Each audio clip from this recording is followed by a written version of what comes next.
The Asterian cuts through the dark sea, its rowers chanting in rhythm to the drums. At the prow stands a young man with sun-kissed olive skin and dark hair. He tugs at the leather jerkin emblazoned with the mountain arc and the jewel that signifies the city of Heartvale. That city which is now coming into view on the horizon.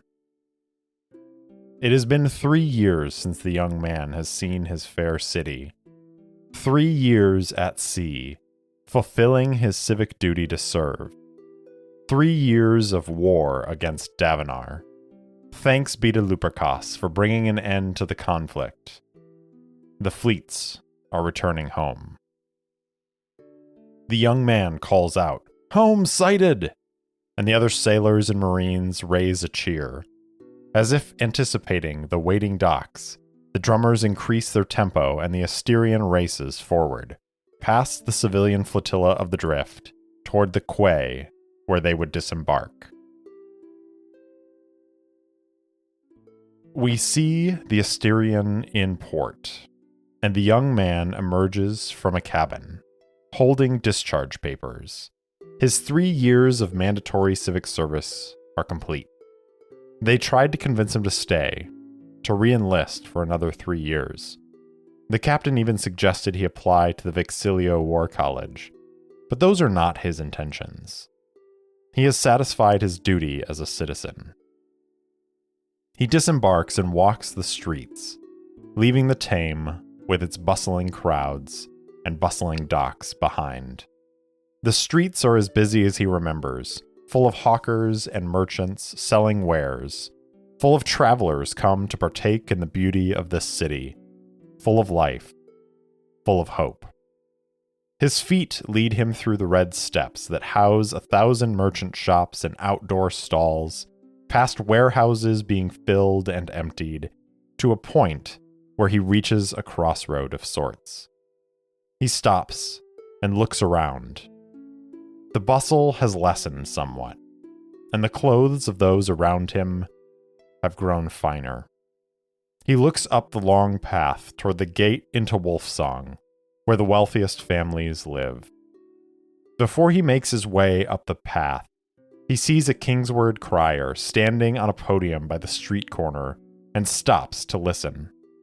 There is much news in Heartvale with the end of the war, but a single refrain catches his attention. "The Crest Mercenary Company is seeking new recruits. Interested parties may visit the Crow's Nest on Filcher Street." A memory flashes through his mind. Being grounded by a Davenaran frigate and cornered by their troops. The Asterian's crew fighting for their lives. Flashes of sorcery in the air almost blinding him. A cry and shout from enemy soldiers. Rough hands dragging him upright and a hawk-nosed face meeting him.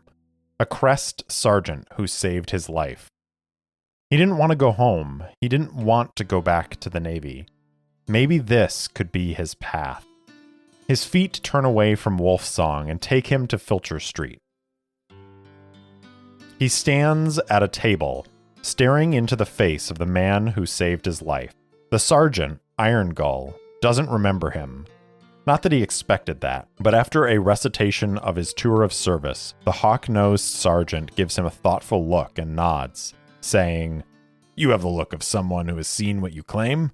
You could be a useful asset to the Crest. If you will swear the oath and make your mark in the annals, we'll take you on." The young man says, "I will swear the oath." The sergeant speaks, and the young man replies, "On this day and all days after, I renounce my allegiances to Hold and Home. From this moment on, I am bound in service to the will of our goddess and the fellowship of this company.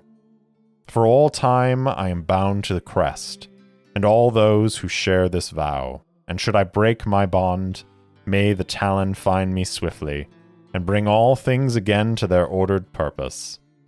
As it is now, so it will be until our duty is fulfilled, or my life ends." The sergeant nods and points to the woman beside him, whose dark skin and shaved head gleam in the tavern's torchlight. "Saga is our analyst. Give her the name you wish to be remembered by. Some people make up names, but whatever works for you, kid. Just remember, that's what you'll be known as for the rest of your life. So make it a good one. The young man thinks for a moment. Then, remembering a story from his childhood, smiles and says, Ben Winestone. The sergeant grunts as Saga scratches the name into the annals. Welcome to the Crest, Ben Winestone. In those days, the Crest was in service to the Drift of Heartvale.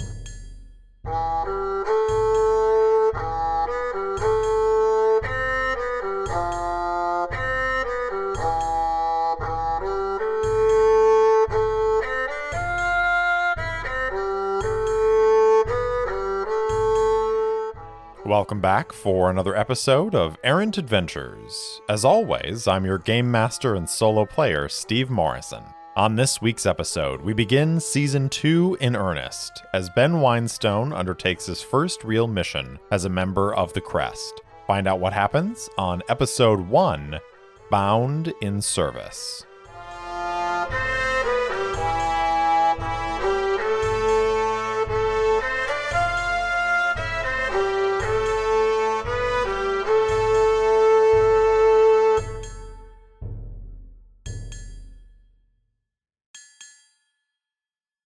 It's been 3 months since Ben Winestone joined the Crest. He went through a period of training, a period where they tested him to find out what his capabilities were and if he spoke true about his experience in the Heartvale Navy. And he passed all of their tests.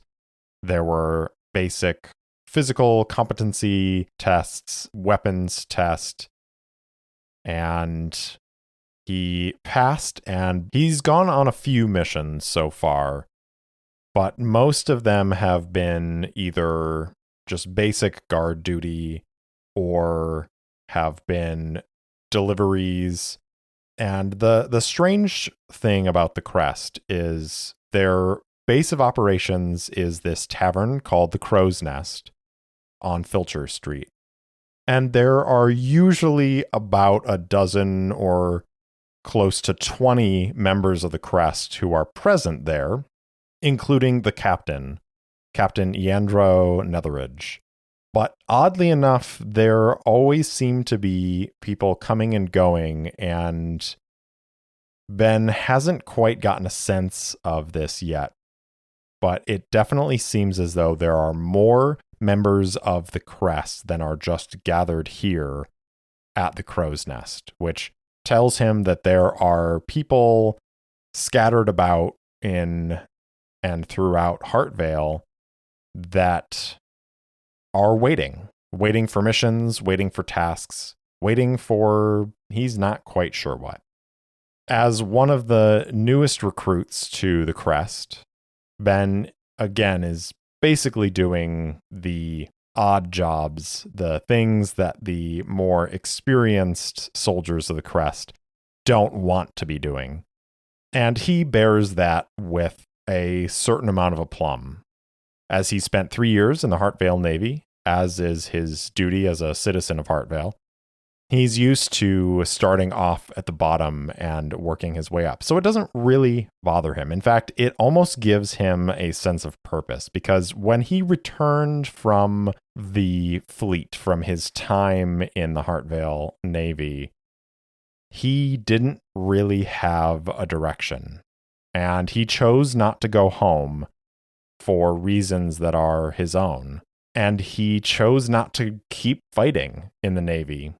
But he discovered that he had developed these skills over the course of his time during the war against Davenar, and he wanted to use those skills in some way. And when he found out about the Crest recruiting, it seemed like a perfectly reasonable fit. So he spent the last 3 months or so doing these odd jobs, doing these very mundane, basic services. But today is somewhat different. As he arrives at the Crow's Nest, to receive his assignment. He sees Sergeant Irongull standing in one corner of the tavern, speaking with Captain Netheridge, who is an older man. He's large with a thick beard and a ruddy complexion, and he is almost a legendary figure in the Crest. He's been the captain for the past 15 years, and in that time, he has led the Crest through some of their most storied adventures. Ben notices that standing beside the captain, speaking with Irongull, is a dark-haired, pale-skinned, beautiful woman who looks to be in her mid-30s. And Ben suddenly gets this chill down his spine because he's heard about her, but in his 3 months working with the Crest, coming to and from the Crow's Nest, he has not seen her even once. But he's heard about her, and she is the lieutenant of the Crest, Lephalia, who is often called Balewind. And what Ben knows about her is that she is the most powerful sorceress in the Crest. There aren't many mages in the Crest. There are a few, but Lephalia is the most powerful and the most dangerous. Because despite her power, despite her appearance, it is also said that she is mad. Sergeant Irongull, the master sergeant of the Crest, seems to be taking orders from the captain, and he finishes up this conversation, turns and walks away, and spots Ben entering the Crow's Nest. And he waves him over. Now, because I'm using a new system this season, we're going to make our first roll of the season, and this is going to be a patron roll. So at the start of each session, because Irongull is Ben's patron, I have to roll plus steady. Steady is one of the 5 stats that Ben has. The stats are steady, fierce, wily, sly, and arcane. And steady just so happens to be the one that Ben is best at, so that's good. And we're going to roll this patron move. We're going to roll 2 d6s and add my plus 2 in steady, and we'll find out what happens. 7 on the dice, plus 2 for a 9, which is going to give us a mixed result. So your patron is generally pleased with some reservations. Your patron holds 1 for the session. They may spend it to call on you to do something, and you must make a refuse an obligation, duty, or debt roll if you refuse. If you refuse your patron's request, it counts as 1 disobedience. Okay, so we know that at some point Irongull is going to ask Ben to do something, and I can either refuse to do it and have to make a roll, or choose to do it and carry on. Irongull waves Ben over, and Ben approaches, and Irongull says, "Good, you're here. Got a job for you." And Ben says, "I'm ready. What can I do for you?" "Well, we've got a task from our patrons, the Drift. Apparently, there's something haunting one of their vessels, and it is causing quite a stir in their flotilla. We're going to send a squad out and try and take care of this." And Ben nods and says, "All right, what's my part in this?"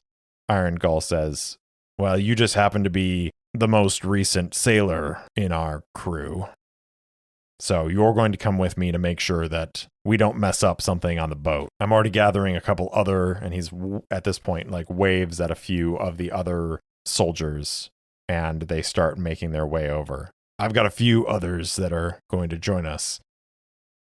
But the most interesting part of this is that the lieutenant's coming with."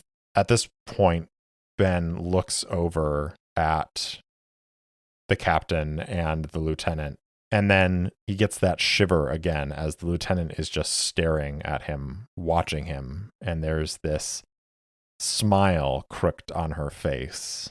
as she's watching him, almost as though she's reading his thoughts and determining what he is thinking.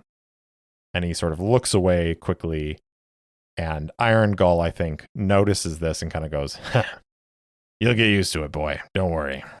We're going to head out in a half bell, and we're going to see what the situation is. Our job is to make sure that the lieutenant is able to banish this thing without any interference from any more tangible threats." The others gather around, and eventually, about a half bell later, the lieutenant makes her way over, and she says, "Iron Gull, we are ready to go, are we not?" And the sergeant nods, and she says, "Very good. Lead the way." And the squad of, let's say, 6 Crest soldiers moves out.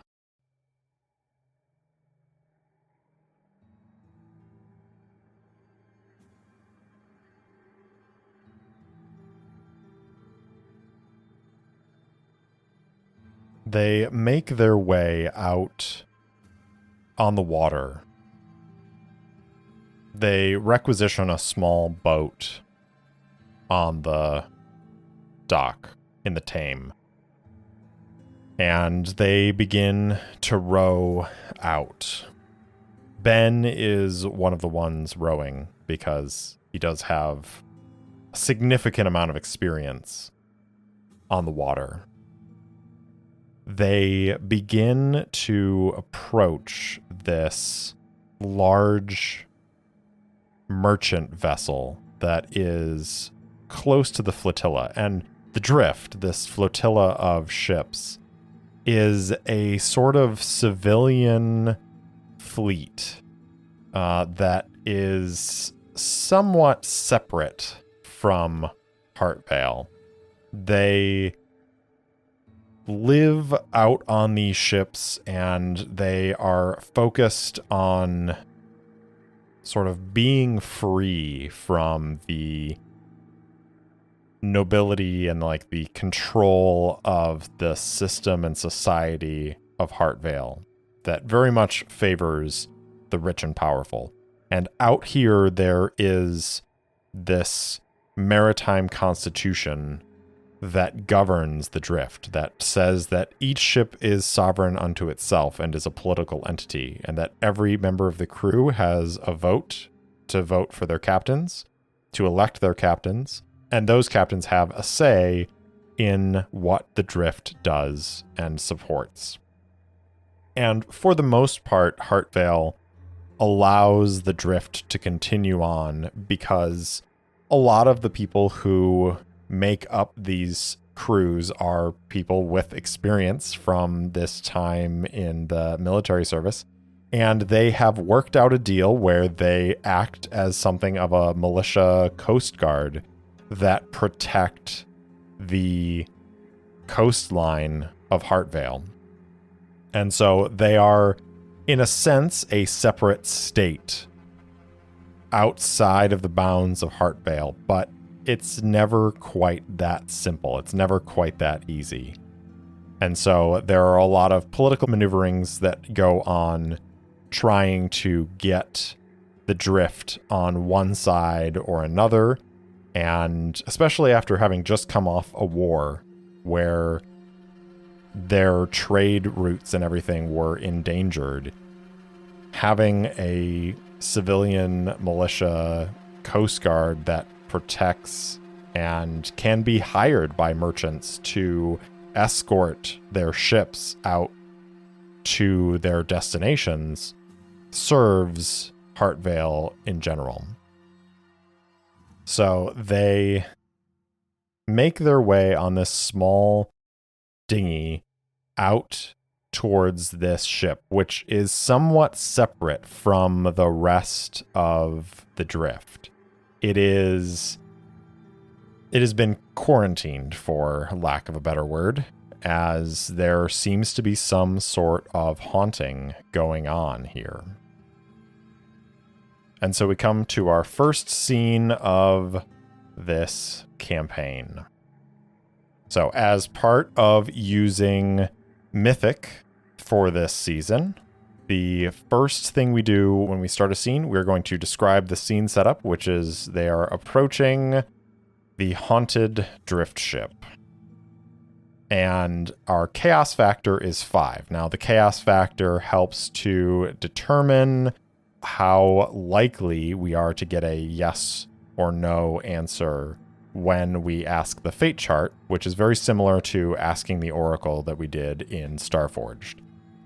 We then roll a d10 against our chaos factor, which is right now at 5, which is kind of the middle of the road chaos factor. And we're going to see if this is going to be an altered scene or an interrupt scene. So I rolled a 6, which is above my chaos rank of 5, which means the scene is going to play out as set up. So we are going to continue on now as this squad of Crest soldiers begins to approach this ship, and Iron Gull, sitting in the prow of the boat, says, "All right, this is what we know. This ship was on a standard patrol along the coastline.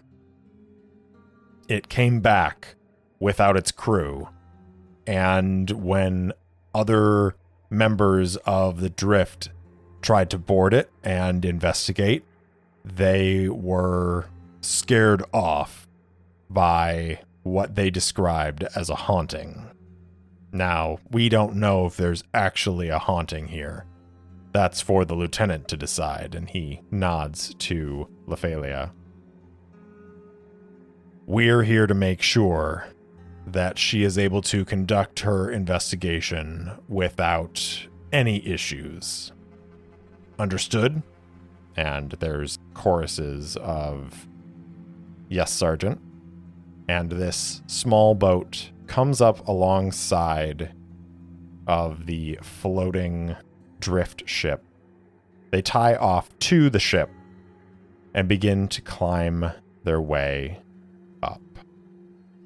As they board this ship, it is eerily quiet. There doesn't seem to be any activity on the deck of the ship. As Iron Gull promised, there is no sign of life. There's no sign of activity. There's no sign of the crew. They climb over the railing and are slowly making their way across the deck, staying in close formation. Iron Gull pushes Ben out to the front and says, "You're in the lead, Whinstone." Ben takes a few steps forward and is looking carefully around for any sign of danger or any sign of a haunt. And he is going to try to study a situation. And again, with the sword, the crown, and the unspeakable power, or SCUP, as I'll refer to it going forward, is similar to Ironsworn Starforged in that it has moves which trigger when things happen in the fiction.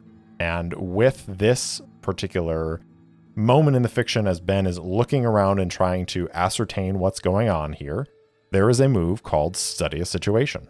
And that says, when things are getting charged or tense and you try to work out what is happening around you, roll plus sly. On a 10 plus, ask 3 questions. On a 7 and 9, ask 2. So I have a sly of 1. I'm going to roll my 2d6 and see what we get.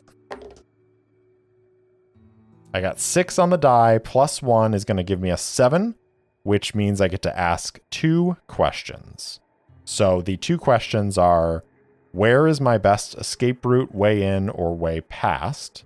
How is one of my adversaries vulnerable to me right now? What am I missing? Who or where is my enemy really? Who's actually pulling the strings here? Who or what here could be a useful opportunity for me? So I like the idea of asking that last one. Who or what here could be a useful opportunity for me? And since normally the way this game would be played, you would ask these questions to your game master. But since I'm also the game master, in addition to the player, I'm going to ask these questions to the fate chart. And we're going to see if we can suss out some answers here. So our first question of 2 is going to be who or what here could be a useful opportunity for me. So what sort of useful opportunity thing is there here?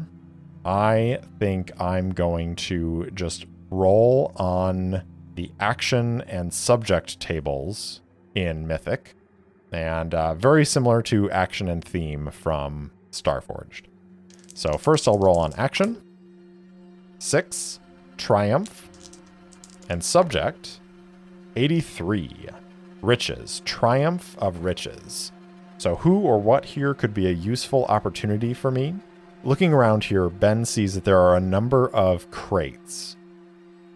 And those crates seem to be intact and don't look as though they've been messed with at all. And I think he recognizes a stamp on one of them as belonging to a rather powerful merchant family from Heartvale. And he looks around and doesn't seem to think that any of the others have made that connection. And so he is going to point it out to Iron Gull and is going to say, Sergeant, that is a symbol of a merchant family, powerful in Heartvale. If those are their goods and we returned them, we might gain a useful ally. At least someone who would owe us a favor. And Iron Gull looks at it and goes, good catch, kid. And passes that along to a couple of the other Crest members who are going to go over and investigate that. I have one more question that I can ask from this. And I think it's going to be, what am I missing? Is there a haunt here? And this is where we're going to ask the fate chart. And I think it is likely. So we are at a chaos rank of 5. And I'm going to roll my percentile dice and see what it tells me. 39 on likely is going to be a yes. So yes, there is a haunt here. So what am I missing? And I think what Ben is missing is he's so focused on these crates with this symbol on it that he recognizes that he misses that beyond that there is a light frost that is beginning to form on the deck. And as they are approaching, Lephalia says, everyone stop. And she sort of is looking around, her eyes almost sparking in the midday light. And she says, there is something wrong here. Something very, very wrong. Everyone be on your best behavior. I don't think we're alone. And she is looking around. Immediately, everyone else grows tense and crouches down. Ben reaches down and grips the handle of his short sword and starts to draw it out a little bit. And I think we can ask the question, is this haunt going to attack them? According to the people who hired them to do this, that's exactly what happened to everybody else that they tried to send out to this ship. So let's go ahead and say that it is a near sure thing that it's going to attack. So again, chaos rank of 5. I'm going to roll on the fate chart. 61 is a yes. Yes, it is going to attack. So they are standing there, studying this situation, waiting, listening, and all of a sudden, this shrieking sound comes up, and the whole deck bucks beneath their feet, and all of them are forced to like grab onto rigging or anything around them to try and keep themselves upright. And this creature, I don't think it's a ghost, but it's some sort of like almost wraith-like figure, emerges up through the deck shrieking and is going to attack them. Now, Ben does not have magical powers to speak of. He does not have much of anything. So what can he do in this situation? What is he able to do? And I think what happens is as this wraith rises up, pieces of the ship begin to tear apart and splinter. And now we see it as there's evidence that this has happened before. There's all sorts of debris around, and it begins lifting up and whirling around. And Lephalia, the lieutenant of the Crest, is standing in the center of these Crest squad soldiers, and she raises up a hand and begins gesturing in an arcane way as these pieces are beginning to whip around and fly at them, and Ben and the others are going to attempt to keep them away from Lephalia as she focuses on this activity. So in this case, we're going to face duress. When you do something difficult, where your ability to do so is seriously in question, roll plus steady. On a 10 plus, you have achieved what you set out to do. On a 7 to 9, you have flinched, stalled, or hesitated. The MC will pick one or two of the following and tell you what it will look like if you take it. So we are going to roll our 2d6. We're going to add our steady, which is plus 2, and we're going to hope to face this duress with a plum. And we do. So I've got an 11 on the dice. Plus 2 is going to get us to a 13, which is higher than 10 plus. So we achieve what we set out to do. So Ben and the others are standing around almost in a semicircle as this wraith begins to hurl these pieces of debris and detritus around at them.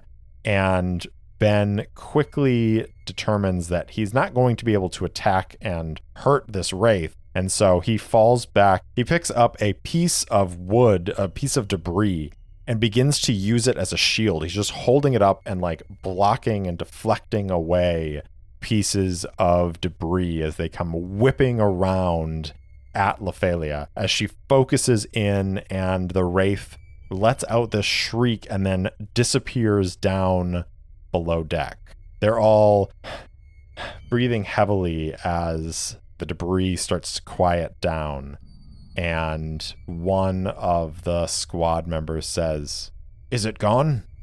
And Lephalia goes, "Ha ha ha ha. Oh, no, it is not gone, certainly. Such a powerful wraith. Such interesting situation that it would be here of all places. What did you see, little wraith? No, it is not gone. It is still here with us.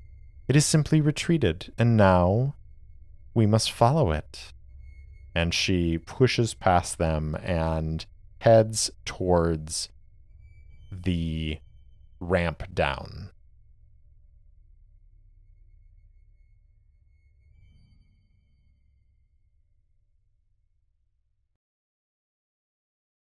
So I think that is the end of that scene, and we are going to go ahead and move into scene number 2. Now, with Mythic, when you reach a new scene, you determine if the chaos factor goes up or down, depending on whether or not your character was in control.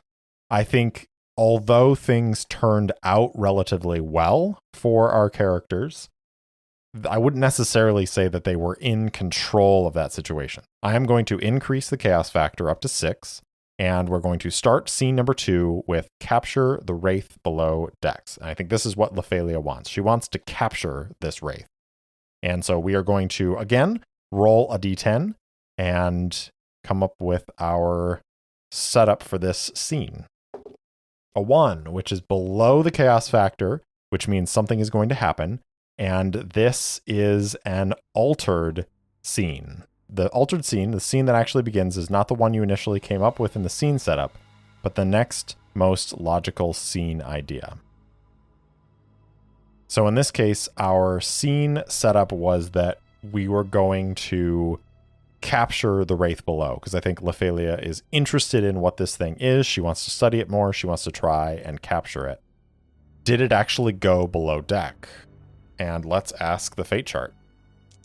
So we're going to say that it is 50-50 on whether or not it went down. Our chaos rank is 6. And we got a 50 even, which is a yes. Yes, it did go below deck, but instead of it going into sort of the main hold, maybe it retreated into the very bowels of this ship. And I think the next logical thing is that it's not alone down there. So they're going to start descending down into this place. And again, as they are going further down these steps, it's dark and cold now. Like it's almost a supernatural darkness that is falling around them in the hold of this ship as they descend below decks. And they're looking around. Lephalia is sensing the area, trying to get a direction on where this wraith is hiding. And I think this is a great place for another study a situation, as we are going to roll plus sly, as Ben is going to, in the lead again, look around.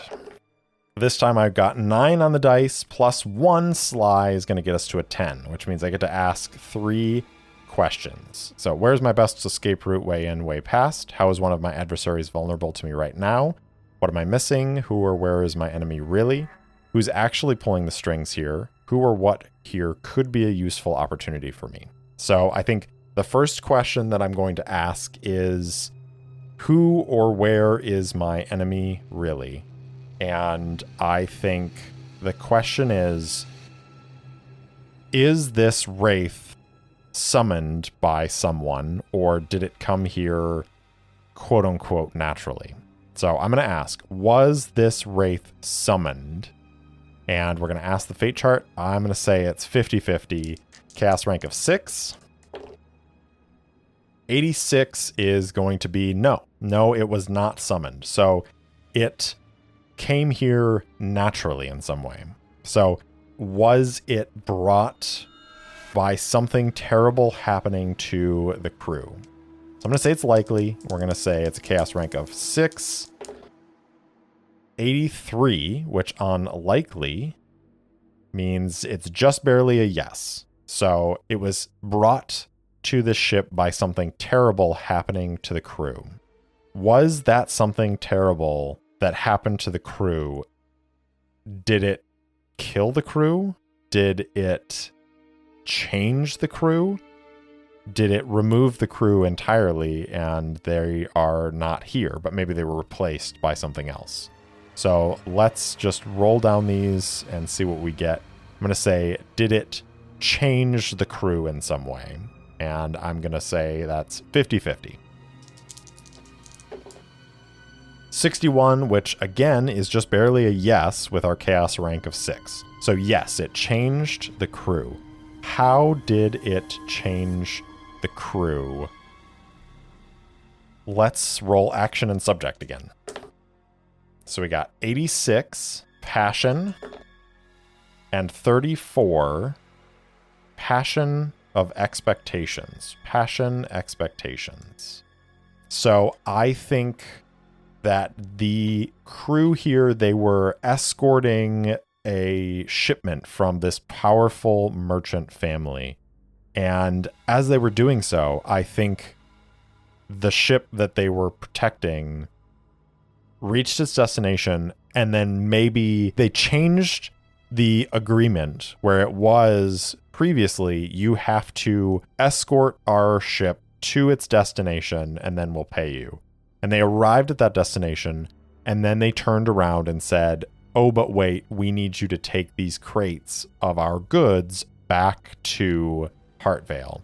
And I think those crates are actually important here. I think that there was something in one of those crates that changed the crew. So did it change the crew because it changed something in their essence? Did it make them go like mad, or are they something more sinister? Are they undead or diseased in some way? So did whatever this artifact or thing that is in these crates that came back to Heartvale, did it drive the crew of this drift ship mad? Again, let's ask the fate chart, and I'm going to say it's 50-50. 22 is a yes. So yes, it drove them mad.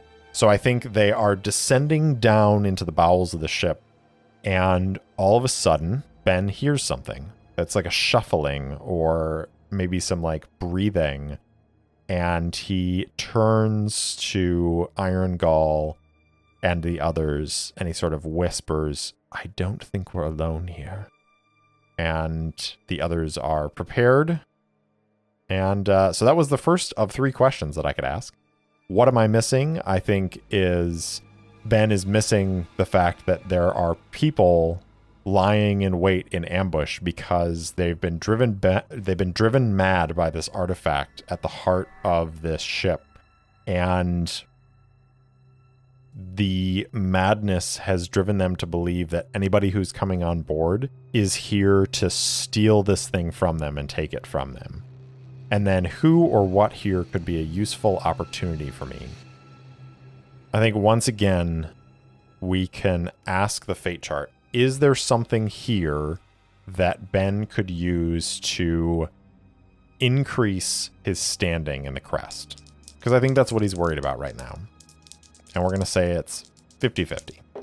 83 is a no, in fact. So no, there's nothing useful here other than just knowing that there's this possibility that something is going to happen. So they are continuing forward, and as they do so, I think the crew of this ship jump out and they say, "You'll never take what's ours! Get off our ship!" And they come charging forward, and they're like slavering mad, and they attack with a fury. And so Ben, I think in the lead, is the first one who sort of gets hit by all this. So he draws his short sword, as do the others. They draw their weapons, and there is a flurry of activity as these 4 or 5 crewmen jump them with cudgels and other sort of makeshift weapons and just descend upon them. The members of the Crest draw their weapons, and Iron Gull is shouting orders, and we are going to engage in combat. So when you attack someone with the intent to do harm, roll plus fierce. This is going to be +1. Ben has a fierce of 1. Here we go. That's going to be a 7 + 1 is 8, which is going to be choose one of the following. You attack with vigor, inflict +1 harm. Parry their blows, you take -1 harm. Battle aggressively, inflict 2 harm, but take an additional +1 harm to yourself. Fight defensively, you inflict -1 harm, but take an additional -2 harm to yourself. So I think this is going to be you parry their blows. So he's kind of in the lead. He knows they're there, and these figures jump out at them. They attack. He would normally take some harm, but because he's got armor and because he's parrying their blows, he is going to not take any harm from this exchange. As the Crest soldiers step forward, these drift sailors are setting upon them, but they have no sense of like tactics or, any sort of unified group mentality. They're just charging forward in a flurry, and the Crest soldiers are standing sort of shoulder to shoulder, forming a wall around the lieutenant as they are deflecting blows. Ben blocks a cudgel swing with his short sword and then just cuffs the guy across the chin and sort of stuns him and pushes him back into one of his fellows. Iron Gull is knocking people over the head with the handle of his axe, and they're just basically handily taking care of these crew. And during all of this, Lephalia is in the middle, laughing and gesturing with her hands as this wind, this strange arcane wind, is starting to whip down the stairs that they descended and around as she is swirling her hands around and around, and these members of the crew are being buffeted, and then they are thrown back against the walls, and these members of the drift crew collapse to the ground, unconscious, mostly unharmed. I mean, they're pretty beaten up, but the Crest soldiers, I think, made an effort to not actually kill anyone per Iron Gull's shouted orders. And there is silence for a brief moment as Iron Gull says, "Well, it looks like the crew didn't disappear after all. Winestone, what are you doing over there?" And at this, Ben is kneeling down by one of these partially unconscious, stunned crew members, and he looks up at Iron Gull and the others, and then he points down and he says, "Wolf's breath, what happened to these people?" And he points down, and the face of this crew member is etched with runes that are beginning to shine through the skin, and they get brighter and brighter and brighter.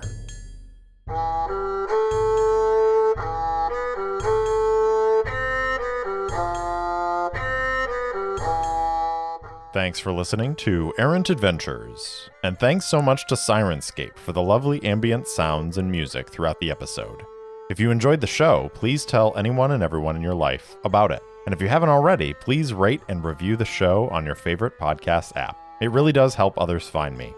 If you want to interact with me, my handle on Instagram and Twitter is @ErrantSoloPod, or you can email me at errantsolopod@gmail.com. I also post short fiction and campaign-related materials on my website, errantadventurespod.com. Thanks again for listening, and I'll see you next time.